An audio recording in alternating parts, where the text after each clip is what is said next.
Bismillahirrahmanirrahim. Assalamualaikum warahmatullahi wabarakatuh.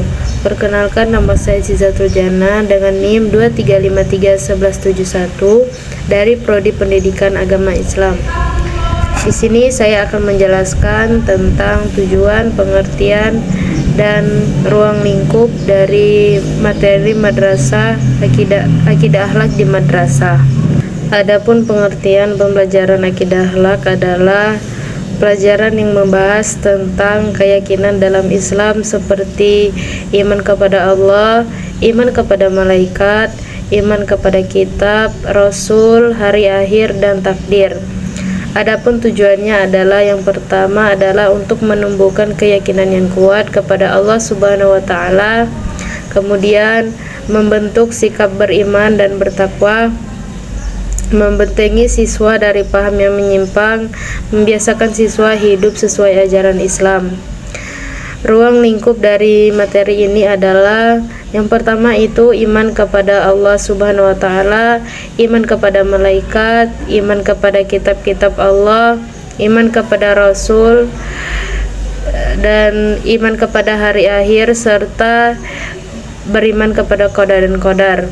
Kemudian itu yang kedua itu pengertian dari akhlak. Pengertian dari akhlak itu adalah pelajaran yang membahas tentang perilaku atau sikap manusia dalam kehidupan sehari-hari menurut ajaran Islam. Adapun tujuannya adalah membentuk siswa agar berakhlak baik atau berakhlakul karimah. Kemudian membiasakan perilaku sopan, jujur, dan bertanggung jawab, menghindarkan siswa dari akhlak buruk, membentuk pribadi yang bermanfaat bagi orang lain. Adapun ruang lingkup dari materi pokok ini adalah yang pertama akhlak kepada Allah Subhanahu wa taala, yaitu contohnya itu adalah ibadah, taat, dan ikhlas.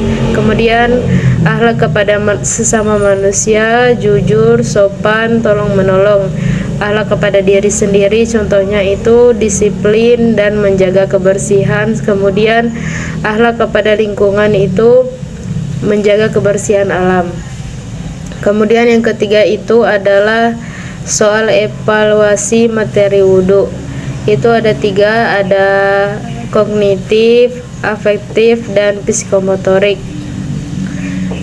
Kognitif itu adalah pengetahuan. Di sini guru meminta peserta didik untuk menyebutkan rukun wudhu secara urut. Kemudian guru itu meminta peserta didik apa saja hal-hal yang membatalkan wudhu. Kemudian itu ada afektif. Afektif itu adalah sikap. Yang pertama, guru itu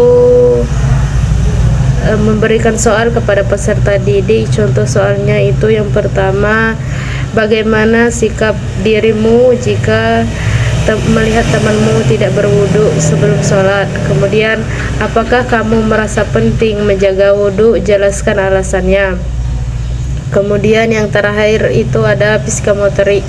Psikomotorik itu adalah praktek.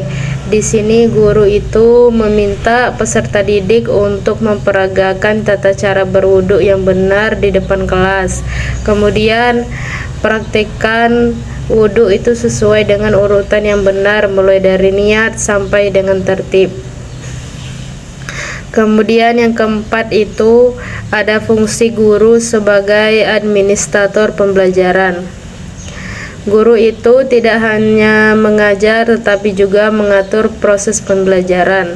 Tugasnya sebagai administrator antara lain yang pertama itu menyusun rencana pembelajaran atau RPP atau modul ajar. Kemudian yang kedua itu membentuk perangkat penilaian seperti soal ulangan dan tugas.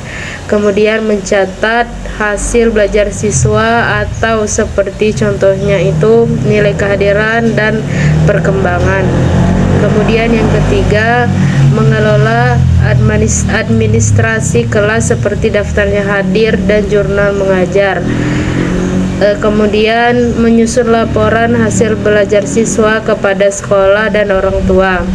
dan serta mengatur kegiatan pembelajaran agar berjalan tertib dan terarah. Kemudian yang terakhir itu atau yang kelima itu tentang prinsip objektivitas dalam evaluasi hasil belajar. Maksud dari objektivitas ini adalah penilaian itu dikatakan objektif jika hasilnya sesuai dengan kemampuan siswa yang sebenarnya, tidak dipengaruhi oleh suka ataupun tidak suka, dan tidak juga melihat. Dan cara menjaga objektivitas itu bisa menggunakan soal yang jelas dan sesuai juga dengan materi, menggunakan kriteria penilaian sama untuk semua siswa dan tidak membedakan siswa saat menilai, dan juga menggunakan berbagai bentuk penilaian itu seperti tes, praktek maupun sikap.